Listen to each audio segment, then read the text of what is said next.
Good evening, and welcome to Intermittent Signal from David A. Westbrook. Tonight's episode is part 2 of After Hours at the Pandemia Lodge, a premature retrospective with recipes.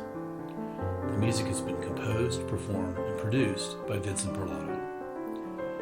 As you will recall, 2020 was horrible, and at least at first, 2021 just seemed to be more of the same. My first essay is called Dispatch from Sickland, Dissolution and Truth in the Year of the Coronavirus. This piece was written, and the photo taken, in 24 feverish hours on January 6th and 7th in the wake of the riot in the U.S. Capitol. I was skiing at the time. A European friend texted to say, "Crazy things happening in Washington." I said, "What?" Still am, come to think of it. For those of you listening, I put this essay out with a close-up of a mule deer buck, which I've also used for the podcast link. Magnificent animal. Doesn't care about events in the U.S. Capitol. They know I come in peace, and so let me get close. Dispatch from Sickland. Some time ago, colleagues asked for a few words on how the pandemic has affected my research on access to distant archives, collaboration with interlocutors in other countries, maybe new conversations, things like that, I guess. They wanted text for some webpage. Also, my story, if I felt so inclined. It is nice to be asked, but just today I couldn't help confronting darker questions. Once again, could not stop writing. A familiar symptom. All right, run with it. The novel coronavirus was identified in a very different United States on January 20th, 2020.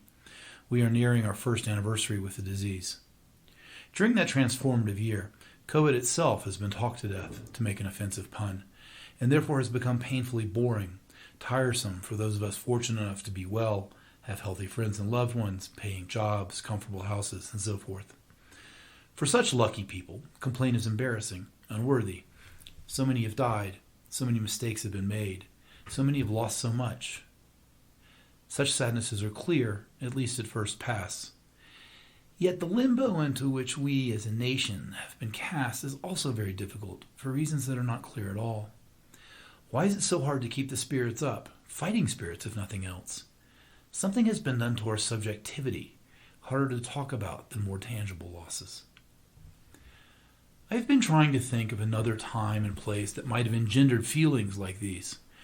What is now, with the prissiness of bureaucracy, called the H1N1 pandemic of 1918, does not seem to be a very strong analogy.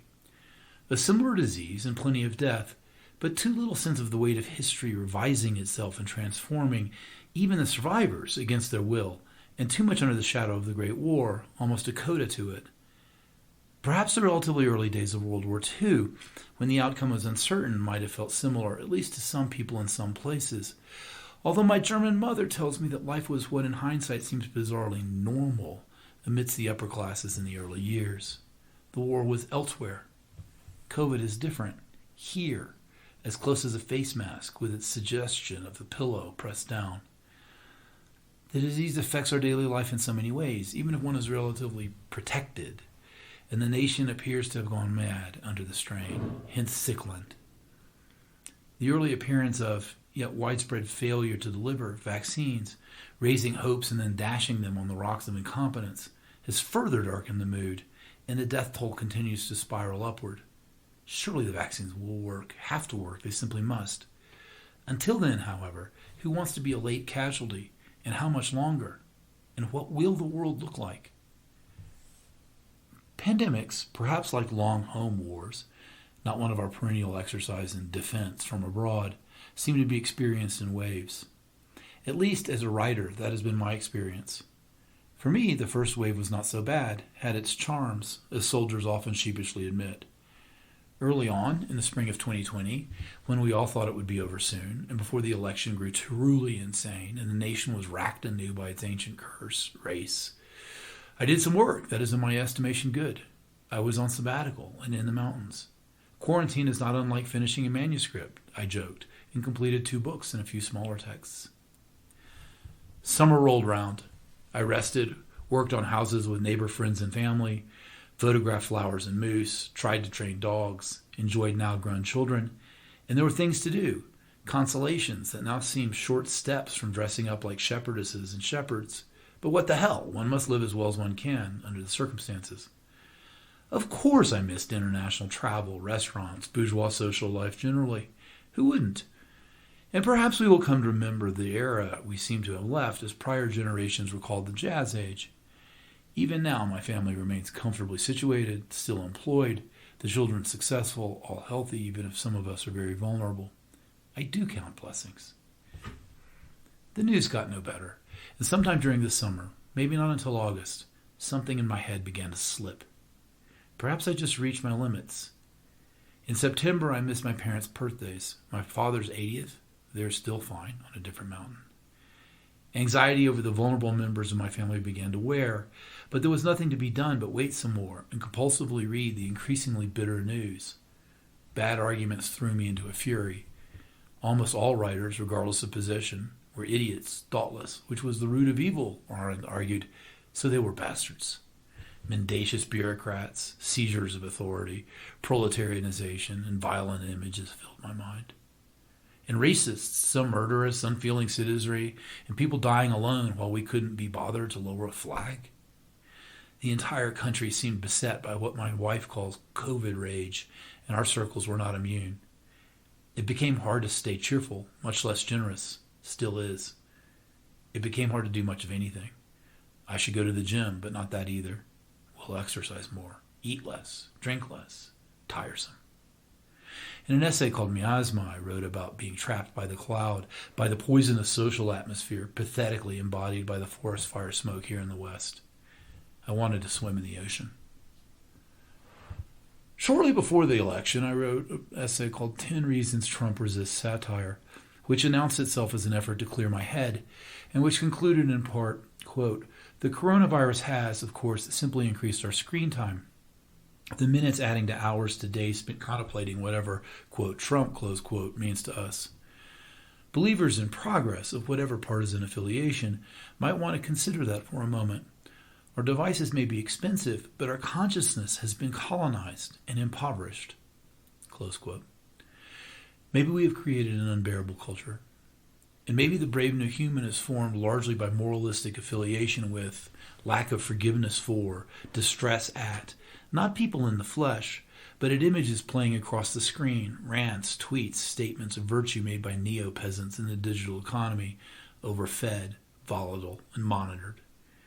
Perhaps the new human is a willing, enthusiastic, pathetic participant, citizen would be too bitter, in what used to be called the society of spectacle. I vent, therefore I am. No, you're not, said Zuckerberg. Maybe late capitalism has finally choked on its own narratives, of all things. I flirted with writing a collection of works on the awfulness of the contemporary.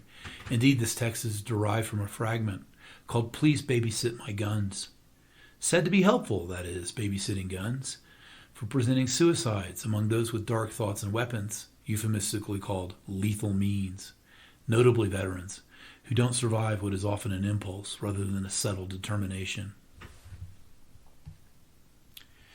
And then, heading into winter, things began to feel downright Dostoevskian.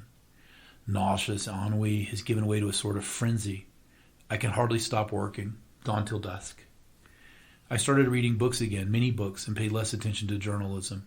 No social media. Feverish writing. Fragmentary, multiple topics, essays like this one, written through most of the night and attacked again in the morning, other work and food ignored, massive emails imposed on people I hope will remain friends. Giving stuff away, not caring about publication. I've always written, but usually as a way to say something as true and well as I could, and not untainted by ambition. It takes years and is hard, requires discipline, sometimes a lot. Or it did. I've learned much, decided more, and even have some notes, the stuff of future books maybe. More fundamentally, the fever has changed the way I stand in the world. Maybe this, the world I have, is pretty much it, at least for me. I don't want to offend anybody's progressive pieties, and I'm sure IBM will build us a smarter planet, just machines to make big decisions, as the song says. While we will cope with developments as best we can, no doubt, and maybe we'll improve this or that, in some ways it just doesn't matter. I will still need to do what I need to do. It's not fatalism, not exactly a lack of ambition, and I'll admit that maybe I'm not quite there yet. Yet I note that some friends and more acquaintances have or are stepping into positions of real power, vast wealth, or at least institutional prestige. To my surprise, though, I'm now old enough, 56 in a few days, for the success of others to be simply good. I'm happy for them, and no longer reproach myself, which is a relief. Real and easy generosity is a pleasure I did not know age offered. Nor does my newfound stance feel particularly free, if one understands freedom as a lack of obligation, quite the opposite. Better than ever, I know who I am, flaws and all, and pretty much what I should do and must endure lest this life. There is a kind of peace in that, a solidity. In short, I think the pandemic has aged me, and that is a good thing, liberating. Today's synchronicity might help me explain. I skied again this afternoon, wearing a smelly, sweaty mask, with our youngest, about to turn 18. He has been teaching me a little about hip-hop, which I've heard since the late 70s, but rarely get. On the drive back over the Continental Divide, he played Kid Cudi's esteemed Man on the Moon from an album about mental health. White law professors are denied such language, denied even quoting such language, but I damn well get it. An earlier version quoted with approval, but there's the N-word. Anyway, I don't want to talk about race or the First Amendment but you should look the song up. Kid Cudi, Man on the Moon. It's always been a struggle to be real, as the kids truly vaguely say, to indicate the desire for meaning rather than mere appearance, the desire to make human connections, you gonna love me, that makes us need to sing songs, paint pictures, write, or even do scholarly research, even if our shit sounds different, even if our world seems like shit, even if we can't shake it off long enough to count blessings, see beauty, even if love itself is threatened. Maybe the pandemic, in robbing us of so much contact and replacing so much of it with thin media, should recall each of us to our real struggles. From this vantage, the pandemic doesn't essentially affect research, understood as the search for truth rather than professional position. Surely circumstances, what the Marxists used to call the material conditions, change, but the spiritual needs remain the same. We have this world, and so this is where we work to find meaning. I know politics is horrible, not for the first time, but painfully so tonight, with rioting in the U.S. Capitol building itself, a president deranged and 4 dead, and more talk of racial injustice, the nation locked in its poisonous narratives, most shallowly understood. Lethal means, though. But that's no excuse. For the past year, the news, stories sold as such anyway, has been a tempting vampire, naked and openly bent on sucking out our souls. But who can look away? Surely this is fascinating, often morbidly so. And citizens have duties, and therefore require knowledge. Apple News, as it were, said our serpent. At the same time, we must resist the urge to live through better television, validated by our followers. Each of us has our own work to do, while we still can stand anyway. And if we are to acquit ourselves well, a certain toughness and a proper sense of self, both hard-won, are required. The Carthusians maintain that the cross is steady while the world is turning. That's about where I am now. It will be modestly interesting to see how long I can take it, as Weber said of scholarship shortly before dying, probably of influenza, in another pandemic. Okay, that's too dark. Steady as she goes. Get some rest.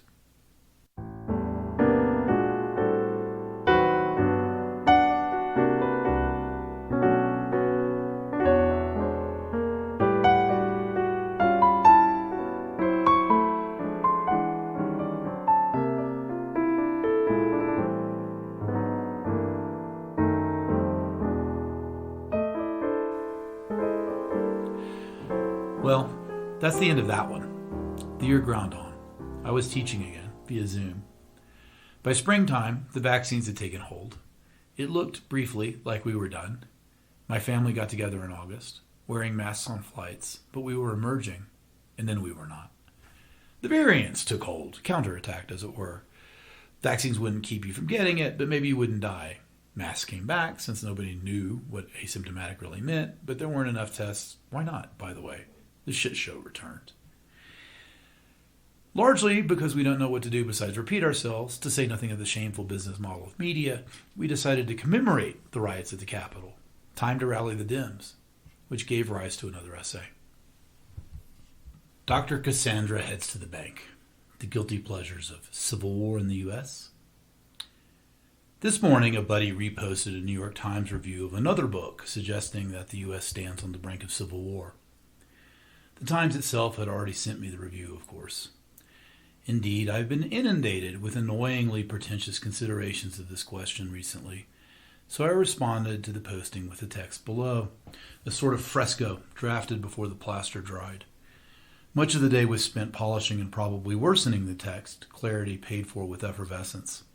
Oh well. By the afternoon, the New Yorker had weighed in along similar lines, as drearily predicted, and sometime during the evening, it was time to let go.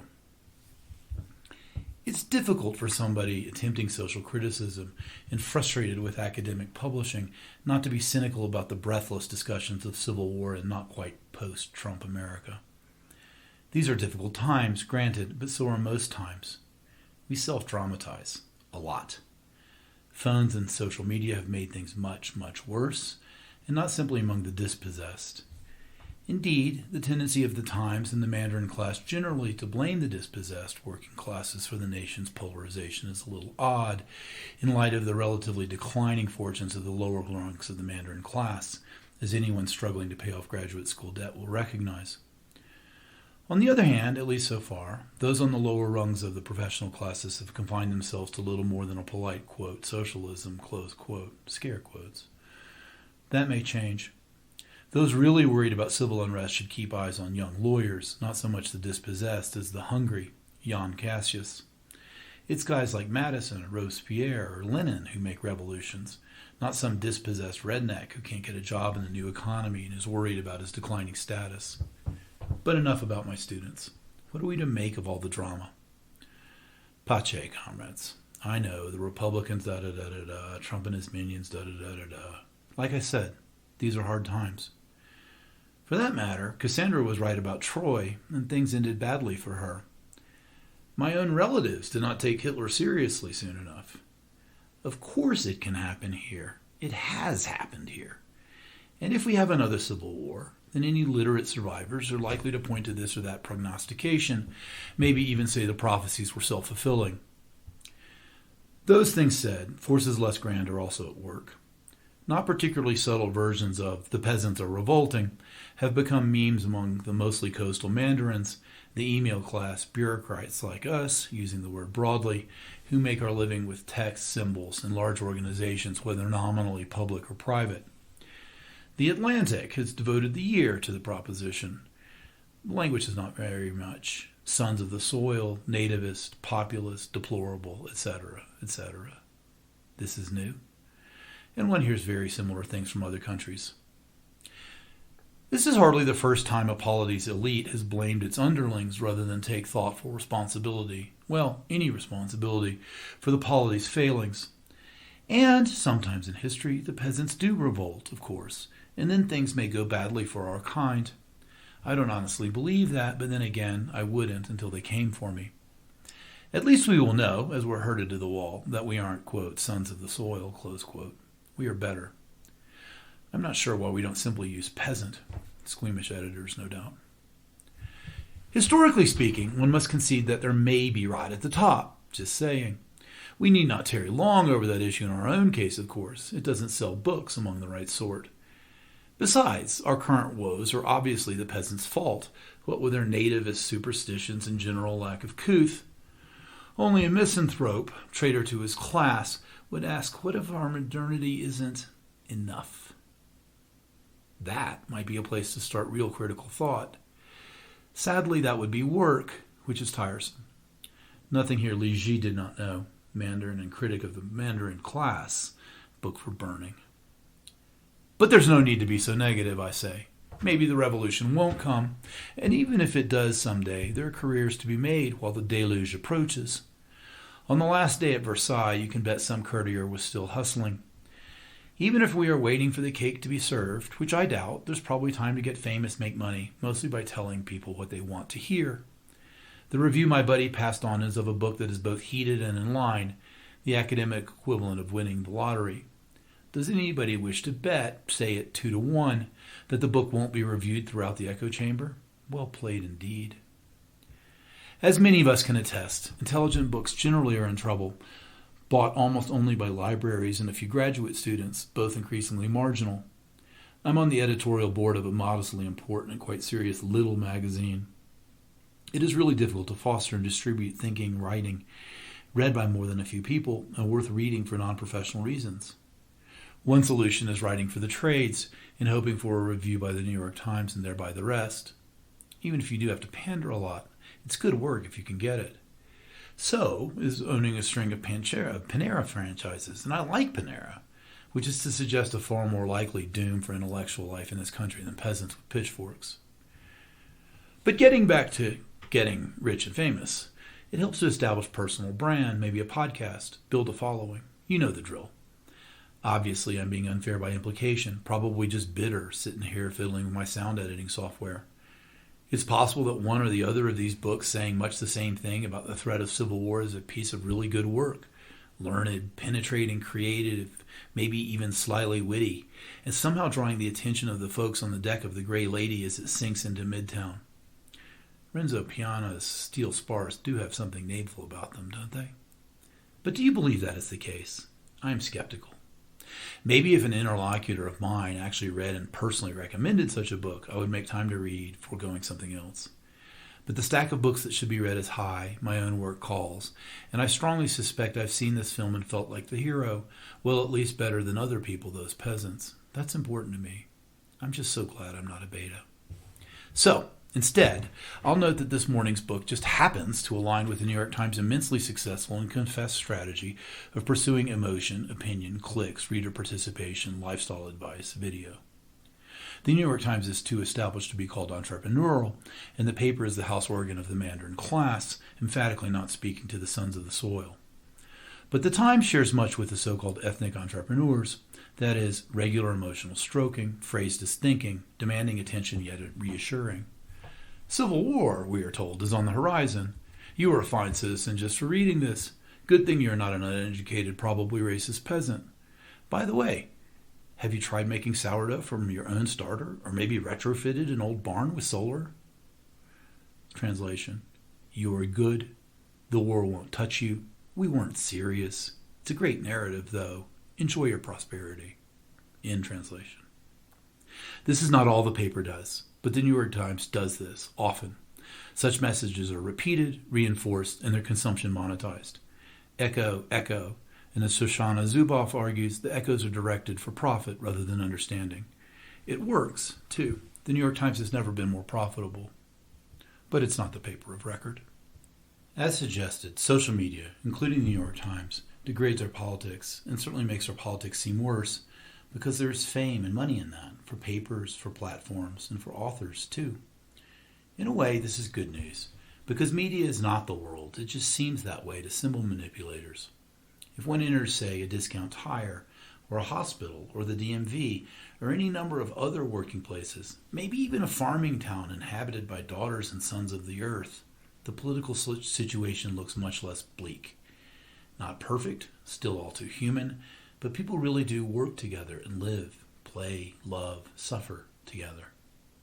The intellectual situation in this country, I worry, is worse than our politics, and that has consequences for a republic that claims to be founded on enlightenment, for another day.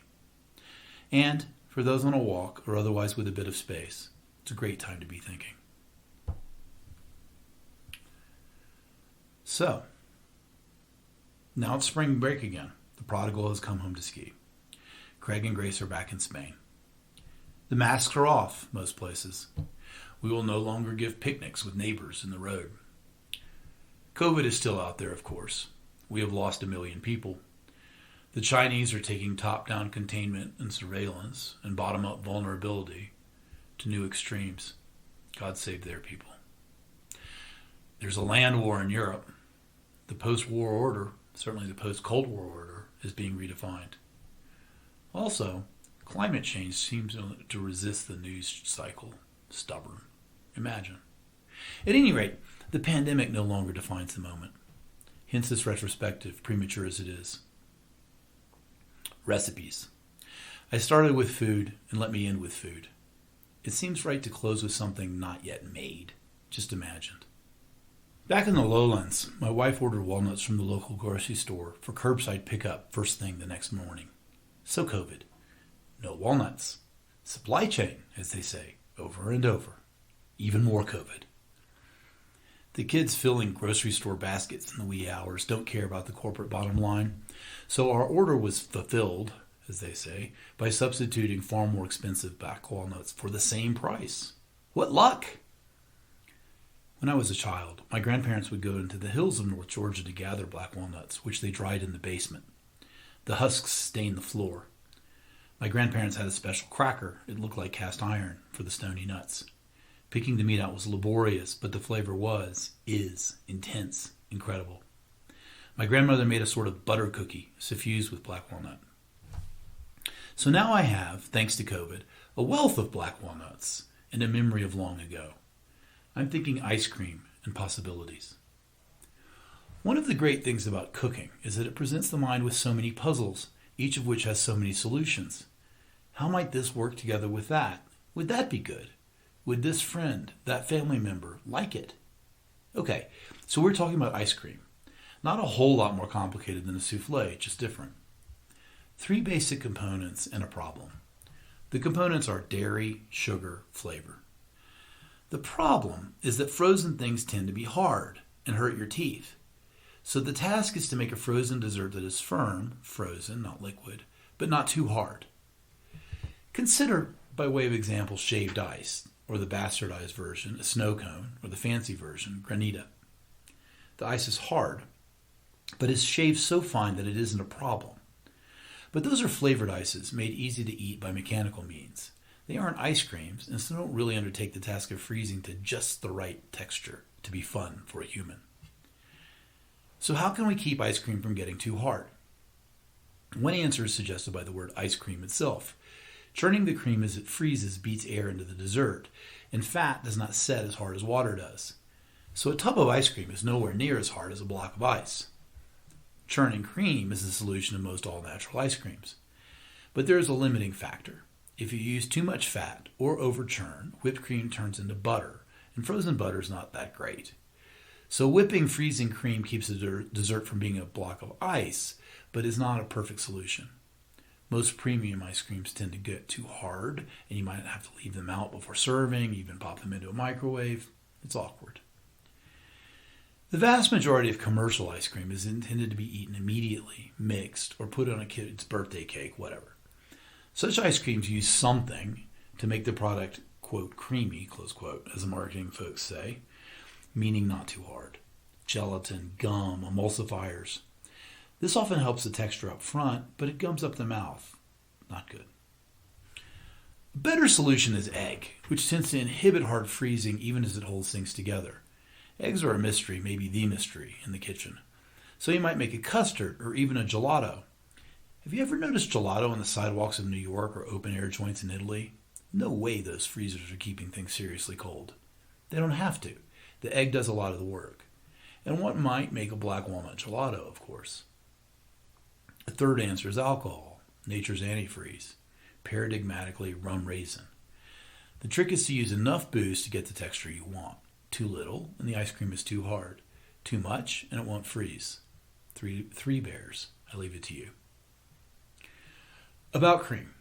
Get full-fat whipping cream, but try to find it without any gum. This takes work because gum makes it easier to whip. That and whole milk. Definitely not any sort of long-life milk. Raw milk, if you can get it. I usually go about 50-50.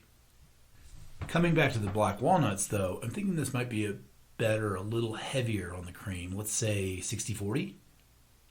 Perhaps I will toast these walnuts. It's risky, though. My mind often wanders, and a moment's distraction and the nuts will burn. Or maybe I will soak them in rum. Yet another use for goslings. Or bourbon. Or maybe toast and then soak. A raw egg or two. Or we could get fancy and make a custard. That whole cook and then freeze thing never made complete sense to me, though. Anyway, egg, especially if I go heavy on the cream, plus the nuts, might be too rich. Vanilla and good cane sugar, of course, but now it gets tricky. Keep it simple so the nuts don't have to compete. But what about raisins? Rum raisin with black walnut? Black raisins? Golden raisins? How about dried cherries? Or perhaps a chocolate of some sort. What about torn bits of mint with a chopped up bittersweet bar? Or maybe this. A couple of tablespoons of pure cocoa, a little more vanilla, and you've made chocolate within the ice cream. It's magic. And magic in the world for your friends and family, maybe yourself too, is what I'm talking about. Even after a pandemic. Even if the magic is in the imagining. Hope.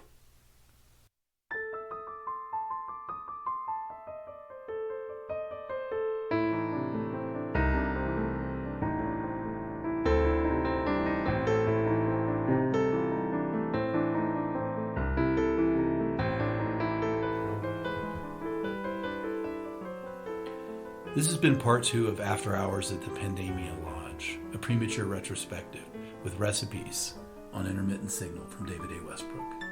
Music by Vince Parlato. Until next time, and I hope there is a next time, take care.